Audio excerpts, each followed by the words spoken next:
యాదగిరి, శంకరెడ్డితో దయ్యానికి ఏం పని ఉండదు యాదగిరి. ఏమో రెడ్డి గారు, పైకెళ్ళి వచ్చాక శంకర్ సార్ చెప్తారు కదా. పైకెళ్ళినోడు ప్యానాలతో తిరిగి వస్తాడంటావా?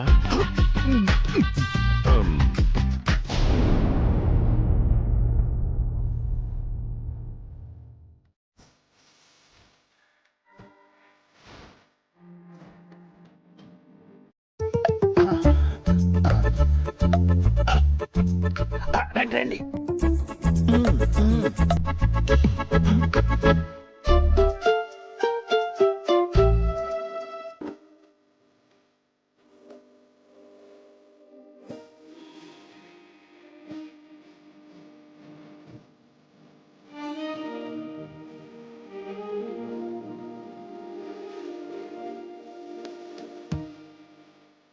అబ్బబ్బబ్బబ్బా, ఇలా స్వేచ్ఛగా ఇంట్లో ఊపిరి పీల్చుకుని ఎన్ని రోజులైందో. ఊపిరాగిపోయిన ఆవిడి ఊపిరి పీల్చుకోవడం ఏంటి? అంటే ఇన్నాళ్ళు బాక్స్ లో బందీగా ఉంది కదా, బయటకు వచ్చి కాస్త గాలి పీల్చుకుంటున్నాను అంటుందన్నమాట. వామ్మో, ఇంత చిన్న మాటలు అంత పెద్ద అర్థం ఉందా? చాలా హ్యాపీగా ఉంది శంకర్, చాలా సంతోషంగా ఉంది, పట్టరానంత సంతోషంగా ఉంది. అవునవును. ఇంతకీ నాతో ఏదో మాట్లాడాలన్నావు, అదేంటో త్వరగా చెప్పు. చూసావా, శంకర్ సార్ డైరెక్ట్ గా మ్యాటర్లోకి వచ్చారు. ఏమయ్యా యాదగిరి, ఇప్పుడున్న సిచ్యువేషన్ ఏంటి? నువ్వు మాట్లాడుతున్న మాటలేంటి? ఇప్పుడు కూడా ఎలివేషన్ అవసరమా? అసలు ఆ దెయ్యం ఏం చెప్తుందో వినండి. పనే లేదు శంకర్, నీతో ఏకాంతంగా టైం స్పెండ్ చేద్దామని పైకి తీసుకొచ్చాను. చిన్నోడా, ఖచ్చితంగా దయ్యం అన్నయ్యతో ప్రేమలో పడింది. ఆ విషయం నాకు ఇందాకే అర్థమైంది. నీకు నా మనసులో మాట చెప్పాలి శంకర్. అది సరే గాని, దానికంటే ముందు నువ్వెవరో నాకు చెప్పాలి.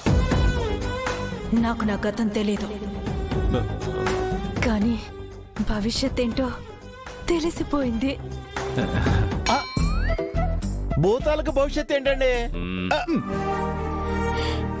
నేను నీలాంటి మంచి మనిషితో ఫ్రెండ్షిప్ చేయాలనుకుంటున్నాను. ఏంటి ఇందాక నుంచి మీరు మమ్మల్ని అలా చూస్తున్నారు? మేము తప్ప మిమ్మల్ని ఎవరైనా ప్రేమిస్తారా అని. ఆఖరికి ఆ దయ్యం కూడా మీ అన్నయ్యనే ప్రేమించేలా ఉంది. అంటే మీరు తప్ప మాకు వేరే దిక్కు లేదనుకుంటున్నారా? మరి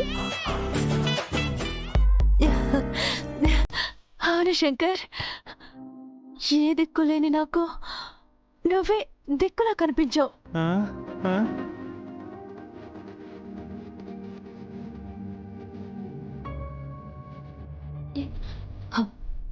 ఏమంటావు శంకర్? నాతో ఫ్రెండ్షిప్ చేయడం నీకు ఇష్టమే కదా? ఇష్టం లేదు అంటే ఇది అందరినీ ఇబ్బంది పెడుతుంది.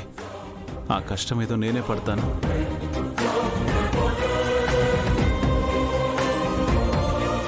ఏంటో ఆలోచిస్తున్నావు? మాట్లాడు. భలే దానివే, నువ్వు అలా పెట్టెలో నుంచి బయటకు వచ్చినప్పుడే నేను నిన్ను ఫ్రెండ్లా ఫిక్స్ అయిపోయాను.